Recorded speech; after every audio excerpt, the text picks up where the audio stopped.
আজ আমি আর আমার মা মিলে ফুলবাড়িতে কাঠ আনতে এলাম। এখানে আমি কাঠগুলো মাকে দিয়ে দিচ্ছি আর মা কাঠগুলো ভেঙে ভেঙে এক জায়গায় রাখছে।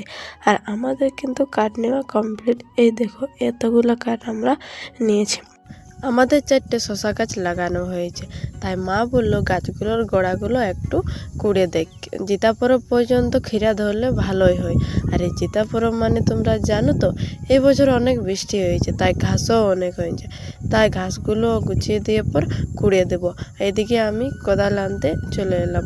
এই দেখো আমি কোদাল পেয়ে গেছি। এরপর আমি কুড়তে শুরু করলাম। চারদিকটা ভালো করে কুড়ে নিলি, তারপর মাটিটা দিয়ে দিলি। সেম এই গাছটা তো চারদিকটা কুড়ে পর মাটিটা দিয়ে দিলি। আমি দুটো করলি, তারপর মা বলছে আনা, আমি বাকিটা করে দিয়েছি। তা মাও ভালো করে চারদিকটা কুড়ে পর মাটি দিয়ে দিল। আমাদের গাছ কুড়া কমপ্লিট। এরপর মাকে কাঠের বোঝাটা উঠে দিয়ে পর আমরা ঘর যাচ্ছি।